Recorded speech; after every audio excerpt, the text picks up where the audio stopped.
अस्सलाम वालेकुम, कैसे हैं आप सब। तो आज हम स्टार्ट करने जा रहे हैं एक्सरसाइज 10B का क्वेश्चन नंबर 4। तो मेरे पास ये बुक 2 है जिसको हम D2 भी बोलते हैं और उसका ये अपडेटेड 7th एडिशन यानी न्यू एडिशन मेरे पास मौजूद है। तो इस न्यू एडिशन का ये चैप्टर नंबर 10 चल रहा है। मैंने इस चैप्टर के नेम से एक सेपरेट प्लेलिस्ट बनाई हुई है, उसका लिंक भी नीचे डिस्क्रिप्शन में दिया हुआ है ताकि आप लोगों को इस चैप्टर से रिलेटेड तमाम सॉल्यूशंस एक ही जगह पर आसानी से इसी प्लेलिस्ट में मिल सकें। इसके अलावा आपको डिस्क्रिप्शन में मेरे सोशल अकाउंट्स के लिंक यानी मेरी फेसबुक प्रोफाइल और मेरी इंस्टाग्राम प्रोफाइल का लिंक भी मिल जाएगा। आप इन्हीं अकाउंट्स के थ्रू अपने क्वेश्चंस को, सजेशंस को मुझ तक भी पहुंचा सकते हैं। तो आइए स्टार्ट कर लेते हैं हम क्वेश्चन नंबर 4 को। तो अब आपको सामने स्क्रीन पर क्वेश्चन नंबर 4 का जो इमेज है वो नजर आ रहा है। आप इस इमेज में देख सकते हैं क्वेश्चन 4 की स्टेटमेंट भी लिखी हुई है और पार्ट नंबर ए और बी में दो फिगर्स भी हमारे पास गिवन है जो आपको इसी इमेज में बनी हुई नजर आ रही है। हम सबसे पहले स्टेटमेंट से स्टार्ट लेते हैं, स्टेटमेंट को रीड करते हैं, फिर हम पार्ट नंबर ए में जो फिगर बनी हुई है इनकी प्रॉपर्टीज को समझेंगे और फिर उसके बाद पार्ट नंबर ए का सोल्यूशन प्रॉपर्ली हम स्टार्ट कर पाएंगे। तो आइए पहले स्टेटमेंट को रीड करते हैं। तो स्टेटमेंट में लिखा हुआ है find the values of unknowns in each of the following kites. तो आपको कहा जा रहा है ए और बी पार्ट्स में दो डिफरेंट काइट्स जो है बनाकर दी गई है, हम इन फिगर्स को काइट्स बोलते हैं। और इन दोनों फिगर्स के अंदर जो अननोन्स है यानी जिनकी वैल्यूज आपको नहीं बताई गई, जिनकी वैल्यूज नहीं मालूम है, उनकी वैल्यूज को आपने फाइंड आउट करके दिखाना है। जैसे ए पार्ट में देखें जो काइट बनी हुई है इसमें ए डिग्री और बी डिग्री अननोन है, इन दोनों की वैल्यूज फाइंड आउट करना है। ये दोनों एंगल्स को रिप्रेजेंट कर रहे हैं। इसी तरीके से बी पार्ट में जो फिगर बनी हुई है इसमें आप देखें सी डिग्री अननोन है, तो आपने सी की वैल्यू को फाइंड आउट करके दिखाना है। तो ये तो हो गई क्वेश्चन की स्टेटमेंट। अब हम स्टार्ट कर लेते हैं पार्ट नंबर ए से। तो देखिए ये दोनों फिगर्स जो है काइट्स हैं, तो आपको काइट्स की प्रॉपर्टीज आनी चाहिए कि काइट के अंदर क्या क्या प्रॉपर्टीज होती हैं। यही प्रॉपर्टीज आपको हेल्प करेंगी इन क्वेश्चन में जो अननोन्स है इनकी वैल्यूज को फाइंड आउट करने में। अब जिस तरह इस ए वाली फिगर को देख लें जो काइट बनी हुई है, मैं इसमें आपको इसकी प्रॉपर्टीज बता रहा हूँ कि काइट के अंदर दो पेयर्स होते हैं इक्वल साइड्स के। जिस तरह आप इस काइट में देखें एक साइड है ए से लेके डी तक, आप इसको ए डी पढ़ लें। इसी तरीके से एक साइड बनती है सी से लेके डी तक। तो काइट के अंदर हमेशा ये वाली दोनों साइड्स जो है आपस में इक्वल होती हैं, यानी जितनी लेंथ एडी की होगी उतनी ही लेंथ डीसी की होगी। ये तो हो गया आपके पास एक, क्योंकि दो पेयर होते हैं इक्वल साइड, ये एक पेयर हो गया। अब इसी तरीके से आप देखें इसी काइट में ए से लेके बी तक भी एक आपके पास साइड बनती है ये वाली, और इसी तरीके से सी से लेके बी तक भी एक साइड बनती है ये वाली। तो काइट में ये दोनों साइड्स भी आपस में इक्वल होती हैं, यानी दो पेयर पूरे हो गए। यानी इस काइट के अंदर एडी जो है वो सीडी के इक्वल होता है और काइट के अंदर ये जो ए बी वाली साइड है ये इक्वल होती है सीबी के, यानी दो पेयर्स होते हैं इक्वल साइड्स के। अब जब ये साइड्स इक्वल होती हैं तो आपको ये चीजें पहले ही पता है, ज्योमेट्री के अंदर ही मैंने पढ़ाई हुई है आपको कि जब दो साइड्स किसी चीज के इक्वल हो जाए, ट्राइंगल वो बन रहा हो, तो उसके बेस एंगल्स भी इक्वल होते हैं। क्योंकि अगर आप नोटिस करें ये ऊपर एक ट्राइंगल ही बन रहा है, आप इसको ए सी डी भी पढ़ सकते हैं, ए डी सी भी ट्राइंगल पढ़ सकते हैं, सी ए डी भी ट्राइंगल पढ़ सकते हैं, बड़े तरीकों से पढ़ा जा सकता है। तो ये जो ऊपर ट्राइंगल है अगर इसकी दोनों साइड्स इक्वल हैं तो इसका मतलब ये एक आइसोसेलेस ट्राइंगल बन गया। और आइसोसेलेस ट्राइंगल ऐसे ट्राइंगल को बोलते हैं जिसके बेस एंगल्स इक्वल हो और दो साइड्स भी इक्वल हो। तो दो साइड जब इक्वल होती है ऑटोमेटिकली बेस एंगल इक्वल होते हैं। बेस एंगल क्या होता है? जो बेस के साथ मिलकर बन रहा हो और ट्राइंगल की एक साइड के साथ कनेक्टेड हो, यानी ट्राइंगल की बेस और उसी ट्राइंगल की एक साइड के साथ जो एंगल मिलकर बन रहा हो उसी को हम बेस एंगल बोल रहे होते हैं।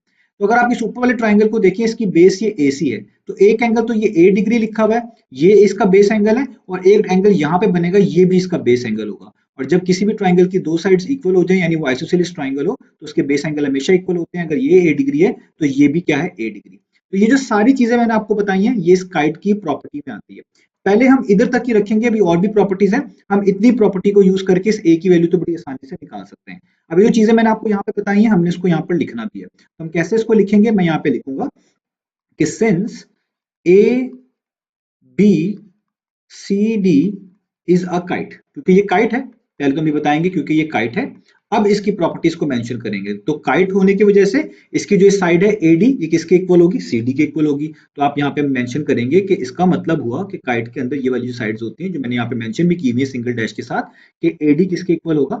सीडी के इक्वल होगा। और जब किसी ट्राइंगल की दो साइड्स इक्वल हो जाए उसके बेस एंगल्स भी इस तरह इक्वल होते हैं। तो इसका मतलब ये जो एंगल ए डिग्री है और ये जो यहाँ पे मैंने खुद से ए लिखा हुआ है दोनों एक जैसे होंगे, इसलिए मैंने दोनों का नाम ए खुद से रख दिया हुआ है। एक का ए था गिवन और दूसरे का उसी को देख के रख दिया, तो ये एंगल भी इक्वल होंगे। तो अब इन एंगल्स को आप पढ़ेंगे कैसे? जिस तरह आप देखिए जो मैंने खुद से लिखा है यहाँ पर ए, इसको आप इस तरह पढ़ेंगे ए सी डी, यानी ए और डी के दरमियान सी पर बनने वाला एंगल। तो आप यहाँ पे लिखेंगे कि इसके साथ साथ एंड सो, अगर ये दो साइड्स इक्वल हैं तो इसका मतलब ये जो ए सी डी है यानी ए और डी के दरमियान सी पे बनने वाला एंगल, ये क्योंकि सी पे बन रहा है इसलिए देखिए मैंने सी पे हेड लगाया, ये इक्वल होगा इस वाले एंगल के जो पहले से गिवन था जिसका नाम ए डिग्री खुद से ही उन्होंने हमें दिया हुआ था। तो इसको आप किस तरह पढ़ेंगे? ये एंगल ए पे बन रहा है और सी और डी के दरमियान है, यानी सी ए डी आप इसको पढ़ेंगे सी और डी के दरमियान ए पे बनने वाला एंगल। तो आप कहेंगे ये दोनों आपस में क्या होंगे? सी ए डी। और क्योंकि ये दोनों इक्वल हैं तो अगर ये वाला एंगल ए डिग्री है तो ऑब्वियस बात है ये भी ए होगा। मैं लिख भी चुका हूं, यहाँ पे भी आप लिख देंगे कि दोनों का नाम क्या होगा,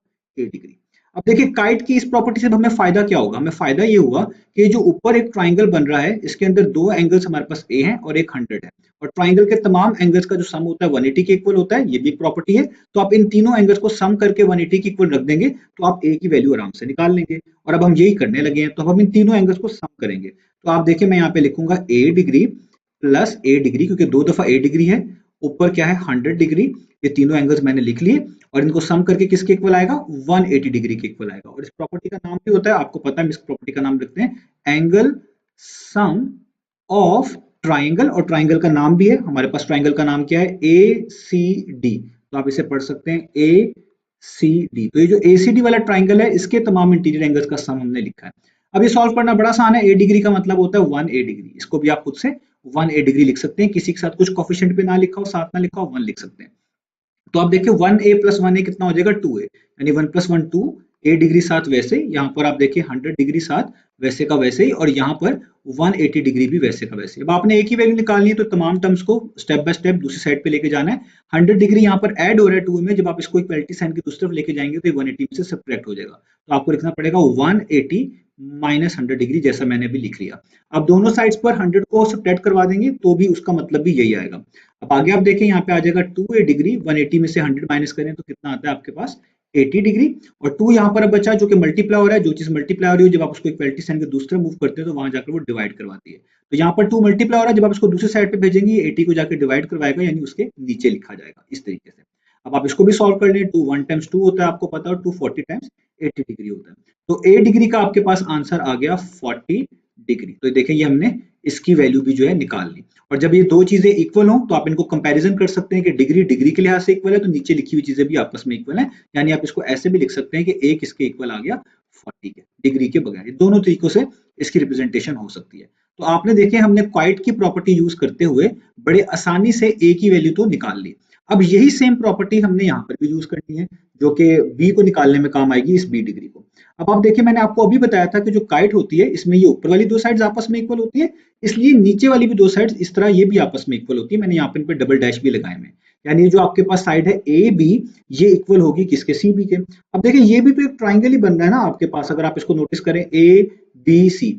तो अगर किसी ट्राइंगल के दो साइड्स इक्वल हो जाए वो आइसोसेलेस ट्राइंगल बन जाता है, और ऐसे ट्राइंगल के बेस एंगल भी इक्वल होते हैं। बेस एंगल वो होता है जो उसी ट्राइंगल की एक बेस के साथ और उसी ट्राइंगल की एक साइड के साथ कनेक्ट होकर बन रहा हो। जिस तरह देखिए यहाँ पे 61 जो बेस एंगल है, तो इसका मतलब अगर ये 61 होगा तो ये वाला भी क्या है, ये भी तो एक बेस एंगल ही है ना, तो ये भी कितना होना चाहिए, 61 डिग्री होना चाहिए, क्योंकि दो साइड्स इक्वल है, दो साइड्स इक्वल हो गए तो आइसोसेलेस ट्राइंगल। और आइसोसेलेस ट्राइंगल में हमेशा बेस एंगल्स क्या होते हैं, इक्वल होते हैं। ये ज्योमेट्री की जनरल प्रॉपर्टी भी है, इस तरह दो साइड्स आपके पास इक्वल हो जाए तो यहाँ पर बनने वाले एंगल्स इक्वल ही होते हैं हमेशा। तो अब आपने ये सारी चीज दोबारा से मेंशन कर देनी है, क्योंकि ये सारी इसकी प्रॉपर्टीज हैं। तो आप ये बिल्कुल ऊपर जैसी चीज कोट करेंगे, तो मैं यहाँ पे लिख रहा हूँ कि आप दोबारा से लिखेंगे कि since A B C D is a kite, क्योंकि ये एक क्या है, काइट है। और इसमें इस काइट होने की वजह से जो ए बी वाली साइड है, जिस तरह मैंने अभी आपको ऊपर बताया, वो इक्वल है सी बी के।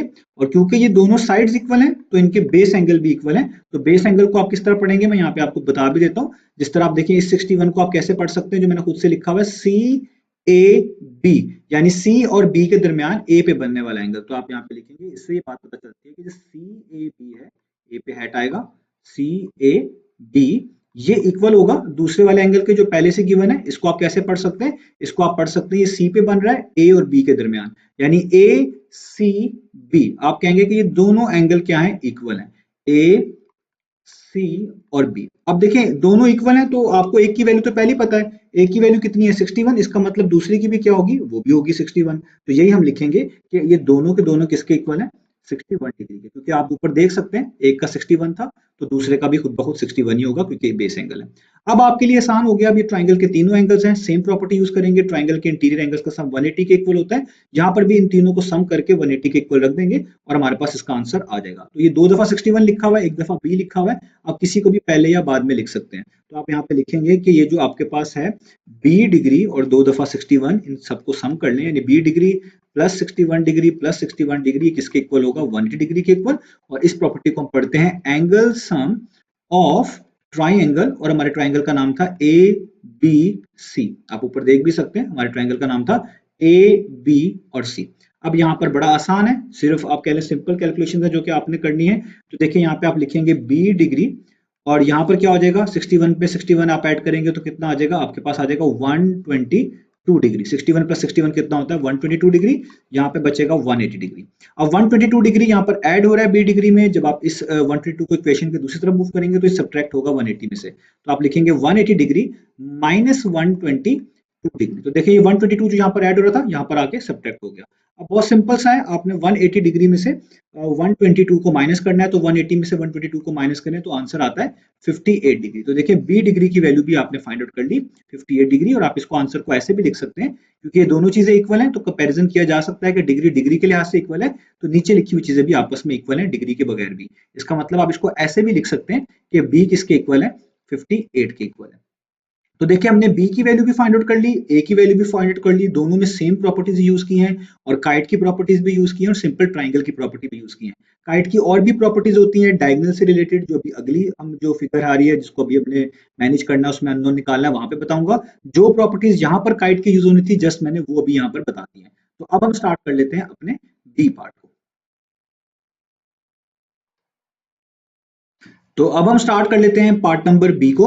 तो आप पार्ट नंबर बी में देख सकते हैं एक और आपको काइट यहाँ पर दी गई है और इस काइट को जरा डिफरेंट तरीके से उन्होंने जो है यहाँ पर हमें दिया गया है। जिस तरह आप ऊपर देखें जो काइट थी वो बिल्कुल ही वर्टिकली स्ट्रेट बनाई गई थी और यहाँ पर काइट जरा हॉरिजॉन्टल पोजीशन में आपको बनाकर दी गई है। अदरवाइज दोनों ही काइट हैं, दोनों में जो प्रॉपर्टीज हैं वो वही यूज होंगी जो मैंने आपको कुछ ए में बताई और कुछ नई प्रॉपर्टीज जो मैं अब आपको बताने जा रहा हूँ बी पार्ट के लिए। तो आपने एक चीज याद रखना है कि जो आपके पास काइट होती है, यहाँ पर एक रफ सी काइट बना रहा हूँ आपको समझाने के लिए। लेट्स से ये एक हमारे पास काइट है, तो इस काइट में जो डायगोनल होता है एक डायगोनल वो हमेशा एंगल्स को बाइसेक्ट करता है। जैसे फॉर एग्जांपल अगर मैं यहाँ पर लिख लूं कि ये मेरे पास कोई वर्टेक्स ए है, ये कोई डी है, ये कोई बी है और ये कोई सी है, तो डायगोनल किसको बोलते हैं? डायगोनल बोलते हैं जब आप दो ऑपोजिट वर्टिसेस को आपस में मिलाते हैं तो आपको एक डायगोनल मिलता है। जैसे आप देखें जो ए है इसके ऑपोजिट क्या बनता है? वर्टेक्स सी। तो अगर आप इस ए और सी को बना मिला लें तो ये आपके पास डायगोनल कहलाएगा। तो रोम्बस के काइट के अंदर, सॉरी, जो काइट के अंदर ये ऑपोजिट वर्टेक्स को मिलाने से जो डायगोनल बन रहा होता है ये वाला, इस ये हमेशा अपने एंगल्स को बाइसेक्ट कर रहा होता है। इसका मतलब ये होता है कि अगर मिसाल के तौर पे यहाँ पर 40 डिग्री एंगल है समझाने के लिए, तो इसके दूसरी साइड पर यहाँ पर भी 40 डिग्री होगा। अगर इस लेट से काइट के यहाँ पर 26 डिग्री एंगल लिखा हुआ है तो इसके दूसरी साइड पे यहाँ पर भी 26 डिग्री होगा। इसको हम कहते हैं बाइसेक्ट करना, दो इक्वल हाफ्स में चीजों को डिवाइड करना। तो जो काइट होती है इसमें जो ये मेन डायगोनल होता है सिर्फ एक ही, इसमें जो ये दोनों तरफ इस तरह एंगल्स बन रहे होते हैं ये बाइसेक्ट हुए होते हैं, हाफ हाफ होते हैं, जितना एक तरफ होता है दूसरा ही दूसरी तरफ होता है। तो अब आप इस काइट को देखिए, आपके लिए चीजों को समझना और भी आसान हो जाएगा। तो आप देखिए जो ए से लेकर सी तक लाइन जा रही है ये दो ऑपोजिट वर्टेक्स हैं और आपस में एक दूसरे को ये मिल रहे हैं इस लाइन के जरिए, तो यानी ये डायगोनल बना हुआ है। ए से लेकर सी तक इस लाइन को आप क्या बोलेंगे? डायगोनल। और काइट के अंदर जो डायगोनल होता है ये एंगल्स को बाइसेक्ट करता है। इसका मतलब अगर यहाँ पर 40 डिग्री एंगल लिखा हुआ है तो इसके दूसरी तरफ यानी यहाँ पर ये एंगल भी कितना होगा? 40 डिग्री। और जस्ट ये पता चल जाने से ऊपर आप देखिए एक ट्राइंगल कंप्लीट हो रहा है जिसमें दो एंगल्स पहले से पता है, तीसरा निकालना है वो आप ट्राइंगल की एंगल सम वाली प्रॉपर्टी से बड़ी आसानी से निकाल लेंगे। बस अब हमने इस चीज को यहाँ पर मेंशन कर देना है कि हमने यहाँ पर ये 40 डिग्री क्यों लिखा और उसकी रीजन मैं आपको वर्बली बता चुका हूँ। अब मैं यहाँ पर आपको लिख के दिखा रहा हूँ। तो आप यहाँ पे लिखेंगे सिंस ये काइट है, इसका नाम है ए बी सी डी, ऊपर भी यही था ए बी सी डी, तो आप लिखेंगे कि जो ए बी सी डी है ये एक काइट है। Since A B C D is a kite, तो इस काइट के अंदर ये प्रॉपर्टी होती है कि जो एक डायगोनल होता है वो बाइसेक्ट्स कर रहा होता है इंटीरियर एंगल्स को। तो इसीलिए आप यहाँ पे लिख सकते हैं कि जो ये वाला एंगल है इसको आप इस तरह पढ़ लें, डी ए सी, ये वाला जो मैंने पहले यहाँ पर अभी खुद से लिखा है। डी ए सी का मतलब है डी और सी के दरमियान ए पे बनने वाला एंगल, तो आप लिखेंगे जो डी ए सी है ये बेसिकली इक्वल होगा, इसको दूसरे एंगल को पढ़ें जो खुद से 40 डिग्री यहाँ पर गिवन है, इसको आप इस तरह पढ़ेंगे बी ए सी, यानी बी और सी के दरमियान ए पे बनने वाला एंगल। तो आप कहेंगे ये दोनों एंगल इक्वल होंगे और उसकी रीजन क्या है? क्योंकि ये काइट है, काइट में जो डायगोनल यहाँ पे बना होता है वो एंगल्स को बाइसेक्ट कर रहा होता है। और ये एक एंगल अगर 40 है तो इसका मतलब दूसरा भी 40 होगा, इसलिए आप इन सारों को इक्वल किसके कर देंगे? 40 डिग्री के। मैं यहाँ पर पहले से आपकी आसानी के लिए लिख चुका हूँ। अब ये आप इसके नीचे इस चीज को अलग से भी लिख सकते हैं, जिस तरह मैं यहाँ पे इस प्रॉपर्टी को लिख भी देता हूँ कि काइट के अंदर जो वन डायगोनल होता है, ये सिर्फ एक डायगोनल की मैंने बात की है, वन डायगोनल बाइसेक्ट्स, बाइसेक्ट्स का मतलब होता है दो आप कह लें हिस्सों में डिवाइड कर देना इक्वल। तो one diagonal bisects the interior angle, interior का मतलब जो आपकी गिवन फिगर के इनसाइड बन रहे हो, अंदर बन रहे हो। तो आपको ये चीज मैंने ऊपर समझा भी दी और इसको प्रॉपर्ली लिख भी दिया। अब बड़ा आसान है, तो देखिए ऊपर एक ट्राइंगल बन रहा है, इस ट्राइंगल का नाम आप इस तरह पढ़ लें ए, ठीक है, आप इसको पढ़ सकते हैं ए सी डी, यूं भी पढ़ सकते हैं ए डी सी। तो ऊपर वाले ट्राइंगल के अंदर 3 एंगल्स हैं, आप इन तीनों को सम करके 180 के इक्वल रख सकते हैं, क्योंकि किसी भी ट्राइंगल के तमाम इंटीरियर एंगल्स का सम हमेशा 180 के इक्वल आता है। आप किसी को भी पहले या बाद में लिख सकते हैं, मैं सी डिग्री से स्टार्ट ले रहा हूँ कि पहले लिखूंगा सी डिग्री, उसमें प्लस कर दूंगा ये 40 डिग्री जो अभी भी मैंने फाइंड आउट किया है प्रॉपर्टी के जरिए, उसमें प्लस कर दूंगा ये 26 डिग्री, और इन तीनों एंगल्स को सम करके मैं किसके इक्वल रखूंगा, 180 डिग्री के। और आगे इस प्रॉपर्टी को भी मेंशन करूंगा, इस प्रॉपर्टी का नाम होगा एंगल सम ऑफ ट्राइंगल। अब इस ट्राइंगल को हमने क्या कहा हुआ है, इस ट्राइंगल को हम पढ़ रहे हैं ए सी डी, तो हम यहाँ पे लिखेंगे angle sum of A C D triangle, ठीक है, ये मैंने यहाँ पर मेंशन भी कर दिया। अब सॉल्व कर लें जस्ट, सी डिग्री वैसे ही 40 में 26 ऐड करेंगे तो आपके पास कितना आ जाएगा, 66 डिग्री, और यहाँ पे जस्ट आपके पास बच जाएगा 180 डिग्री। अब आप देख सकते हैं 66 डिग्री यहाँ पर ऐड हो रहा है, जब आप इसको इक्वालिटी साइन के दूसरे मूव करेंगे तो ये 180 डिग्री में से जाकर सब्ट्रैक्ट हो जाएगा, यानी आपको लिखना पड़ेगा 180 डिग्री माइनस 66 डिग्री। आप दोनों साइड पर 66 डिग्री को सब्ट्रैक्ट करवा दें तो भी उसका मतलब भी यही आएगा।